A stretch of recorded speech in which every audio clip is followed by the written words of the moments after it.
बरसात की रात थी। आसमान में बिजली कड़क रही थी। पेड़ की शाखाएं जोर जोर से हिल रही थी। हवा इतनी तेज थी, ऐसा लग रहा था जैसे पूरा जंगल ही उड़ जाएगा। हर कोई अपने घोंसले में दुबका हुआ बैठा था, लेकिन एक छोटा सा घोंसला जो टूटा फूटा था, उसमें बारिश की बूंदें टपक रही थी। उसमें बैठी थी रानो चिड़िया, अपने 5 छोटे छोटे नन्हे मुन्ने बच्चों को अपने पंखों में समेटे हुए कांप रही थी। रानो के पास ना कोई मजबूत छत थी, न सुरक्षा, और इस कठिनाई में भी कालू कौवा और गोरी कौवी जैसे पड़ोसी उसका मजाक उड़ाने का मौका नहीं छोड़ रहे थे। अरे अरे कालू जी, सुनो सुनो, मैंने आज रानो को देखा। अपने बच्चों को हरे हरे पत्तों से ढक रही थी, जैसे कोई महारानी हो, और वो पत्ते कोई रेशमी रजाई हो। हो गोरी, उसके घर की हालत देखी है? टपकता है ऐसे जैसे बादल फट गया हो। बच्चों के सिर पर भी पानी टपक रहा था, और वो बड़े शान से खुद को एक सपनों वाली माँ समझती है। तभी उड़ती हुई हरियाली तोती तेजी से कालू कौवे और गोरी कौवे की डाल के पास आती है और बैठ जाती है। अरे अरे कालू गोरी, मैंने तो सुना है वो अपने बच्चों से कहती है, एक दिन मैं तुम्हें उड़कर सबसे बड़े सितारों तक पहुंचाऊंगी। अरे भला उसके जैसे टूटे फूटे पालने में पलने वाले बच्चे भी सितारों तक पहुंचते हैं। हाय हाय, सपनों की दुकान खोल रखी है उस बेचारी ने। वहीं दूसरी तरफ रानो चिड़िया की आंखों में आंसू थे। वो अपना टूटा फूटा घोंसला संभाल रही थी। रानो चिड़िया के कानों को सभी की बातें सुनाई दे रही थी। ये सब सुनकर उसकी आंखों में आंसू आ जाते हैं। हाँ हाँ, मेरा घर टूटा फूटा है, पत्तों से बना है, बारिश में टपकता भी है और हवा भी अंदर घुस जाती है। तुम सब हंसो, क्योंकि शायद तुम्हें मेरी मजबूरी मजाक लगती है, लेकिन याद रखो, माँ की दुआओं में वो ताकत होती है जो तूफानों को भी झुका देती है। रानो चिड़िया अपना सर झुका लेती है और रोने लगती है। आज तुम मेरे बच्चों के सपनों पर हंस रहे हो, पर कल देखना, यही सपने तुम्हारे बच्चों को भी आसरा देंगे। माँ कभी सिर्फ अपने बच्चों के लिए नहीं जीती, उसका दिल तो हर बच्चे के लिए धड़कता है। ये सब सुनकर वो तीनों, कालू कौवा, गोरी कौवी और हरियाली तोती, बिल्कुल चुप हो जाते हैं। जंगल का माहौल कुछ पल के लिए बिल्कुल शांत हो जाता है, लेकिन फिर कालू कौवा, गोरी कौवी और हरियाली तोती जोर से हंस पड़ते हैं। तभी तूफान भी और ज्यादा तेज हो जाता है। सब पक्षी अपने अपने घोंसलों में दुबक गए थे। तभी झाड़ियों से एक बड़ा सा सांप फुफकारते हुए बाहर आ जाता है।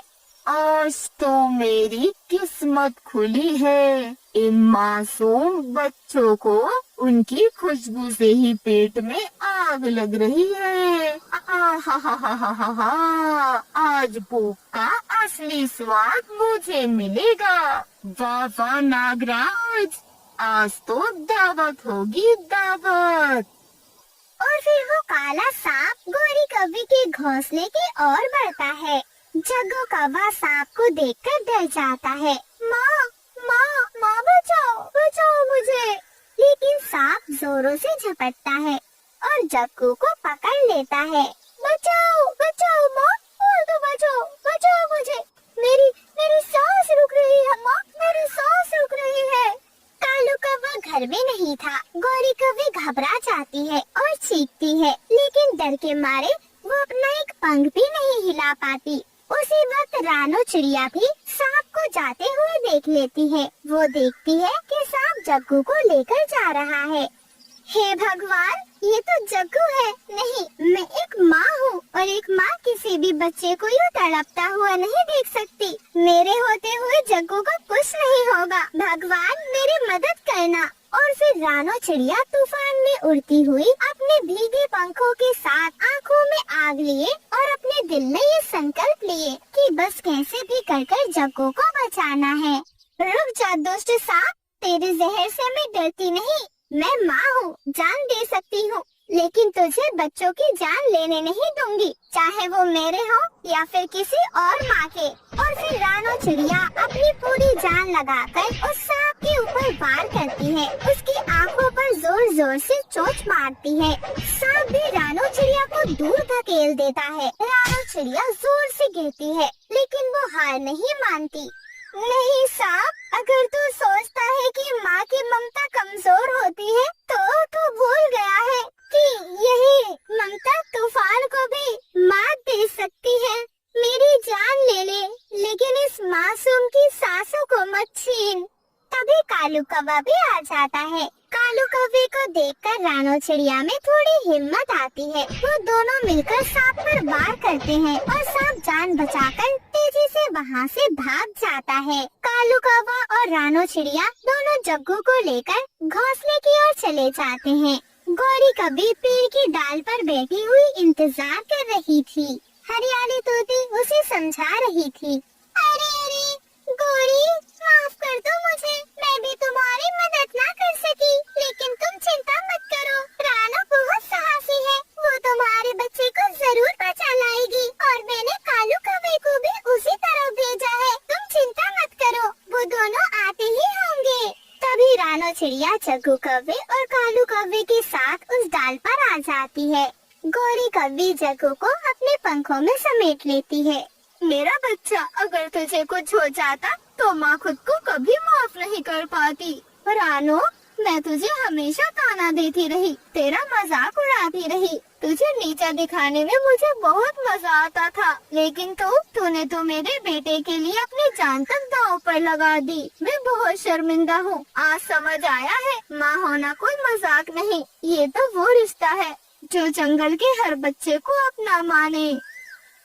गौरी, मैंने तुझे कभी अपना दुश्मन नहीं माना। माँ का दिल छोटा नहीं होता गौरी। मेरे बच्चे हो या तेरे, अगर वो मुसीबत में हो तो उन्हें बचाना मेरा फर्ज है, क्योंकि माँ होना सिर्फ खून का रिश्ता नहीं, माँ होना दिल का रिश्ता होता है। अरे हाँ, अब हम सब मिलकर एक ऐसा घर बनाएंगे जो बिल्कुल महफूज हो और सब मिलजुल कर साथ में रहेंगे।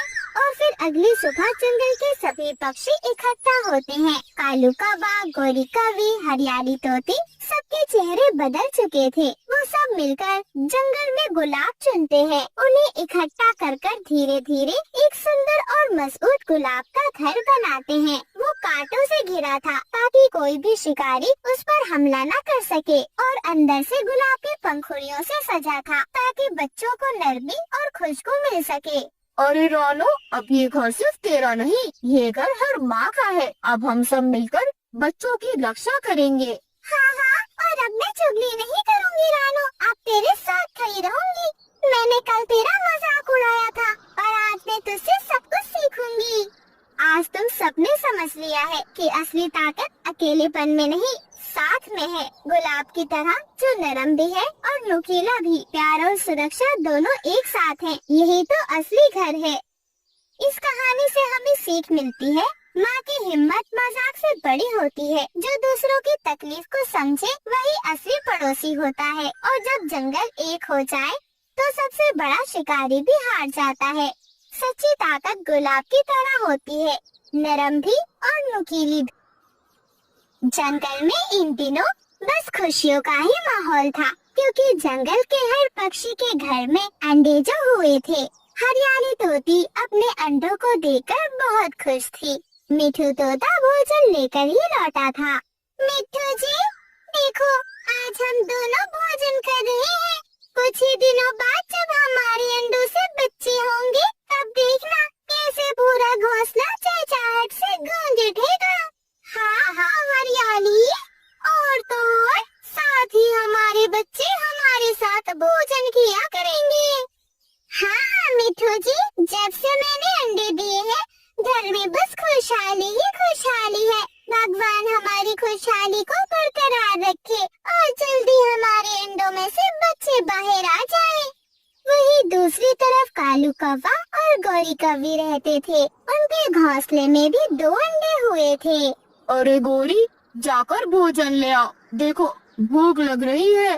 कालू, ऐसी बातें कर रहे हो? कल ही अंडे दिए हैं मैंने कहीं नहीं जाना। अब एक अच्छे पिता बनो, पति तो अच्छे बन ना सके तुम। जाकर कहीं से भोजन लेकर आओ। ये क्या बात हुई गौरी, कल मैं भोजन लाया था, आज तेरा नंबर है भोजन लाने का, ना कि मेरा। अब जा जाके भोजन लिया। अरे अंडे दे दिए तो क्या हो गया, अब तू माँ बनने वाली है, अपनी जिम्मेदारियाँ क्यों भूल जाती है। कालू जी, शर्म नहीं आती आपको? मैंने कल ही अंडे दिए हैं, बहुत कमजोर हालत में हूँ मैं। शर्म करें और जाकर भोजन लेकर आएं। नहीं नहीं गौरी, मैं कहीं नहीं जाने वाला। कालू, जाते हुए अपने भाइयों को फोन लगाऊं। आज के 5 भाई आएंगे और बताएंगे तुम्हें कि भोजन कौन लेकर आएगा। गौरी, हर बात पर अपने भाइयों को बीच में क्यों ले आती हो? जाता हूँ भोजन लेने। अच्छी दादागिरी है तुम्हारी, जब देखो भाइयों के नाम पर मुझे डराती रहती हो। और फिर कालू कौवा बेदिली से ही ना चाहते हुए भी भोजन लेने चला जाता है। कालू कौवा जंगल में उड़ते उड़ते भोजन की तलाश कर रहा था। तभी रास्ते में उसे रानो चिड़िया दिखाई देती है। अरे कालू भैया, आप यहाँ क्या कर रहे हैं? रानो बहन, ये गेहूं की बालियां तुम्हें कहाँ से मिली, मुझे भी बता दो। गौरी ने मुझे भोजन लेने भेजा है। कालू भाई, यहाँ जंगल में भोजन तलाश करना इतना भी आसान नहीं है। ये तो मैं पास वाले जंगल से लेकर आई हूँ। आप भी मेरी बात माने तो पास वाले जंगल में ही चले जाएं।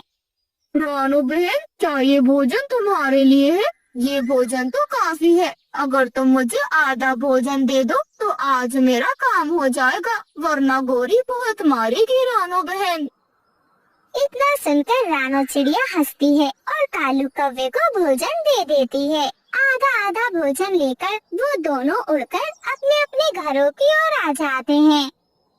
कालू जी, बड़ी जल्दी भोजन ले आए।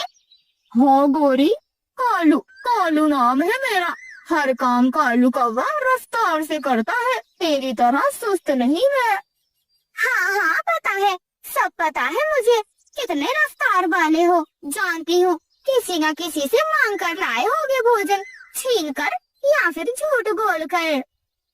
फिर कालू कौवा और गौरी कौवी दोनों भोजन करते हैं। ऐसे ही धीरे धीरे समय बीतता जाता है। रानो चिड़िया अभी तक माँ नहीं बन पाई थी। जंगल के सभी पक्षियों ने अंडे दिए थे। गौरी कौवी ने, हरियाली तोती ने, बंटी कबूतर और लूसी कबूतरी के घर भी आज अंडे हुए थे। लूसी कबूतरी अपने घर से निकल जाती है और उड़ते हुए सीधे रानो चिड़िया के पास जाती है। रानो बहन, आज मैं बहुत खुश हूँ। आज मैंने पूरे 2 अंडे दिए हैं। बहुत जल्द मेरे घर में बच्चों की चहचहाहट गूंजेगी। इतना सुनकर रानो चिड़िया की आंखों में आंसू आ जाते हैं।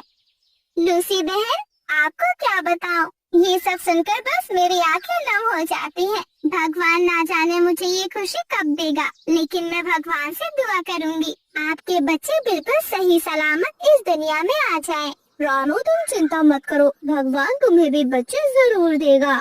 वहीं दूसरी तरफ हरियाली तोती के अंडे से छोटा मिठू जन्म लेता है।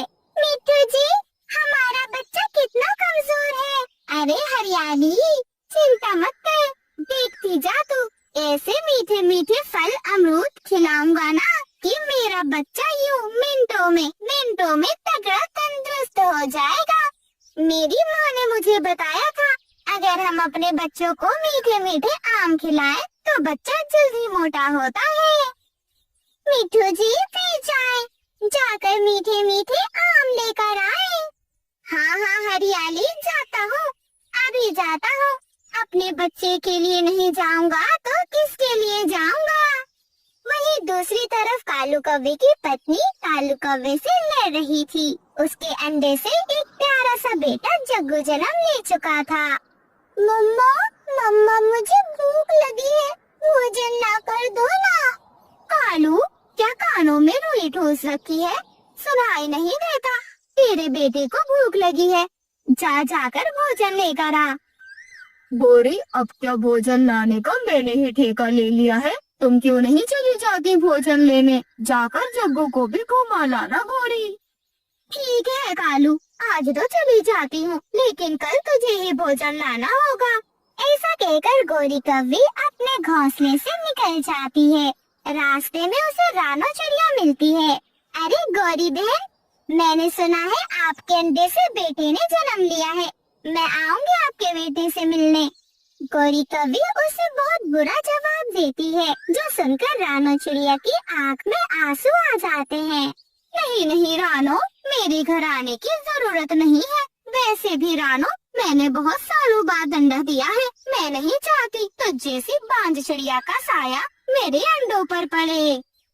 इतना कहकर गौरी कौवी वहाँ से चली जाती है। रानो चिड़िया वहीं बैठकर रोने लग जाती है। हे भगवान, आखिर मेरा क्या दोष है, मेरा क्या कसूर है जो तूने मुझे माँ नहीं बनाया। रोज रोज ये बांझ होने के ताने मुझसे सुने नहीं जाते भगवान। रानो चिड़िया रो धोकर अपने घोंसले की ओर चली जाती है। दिन बीतते जाते हैं और फिर रानो चिड़िया पूरे 5 अंडे देती है।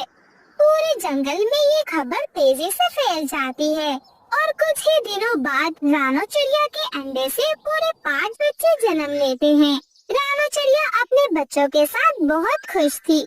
वहीं रानो चिड़िया ने एक बहुत सुंदर हरी घास का घर भी बना लिया था, जिसमें वो अपने बच्चों के साथ हंसी खुशी रहती थी।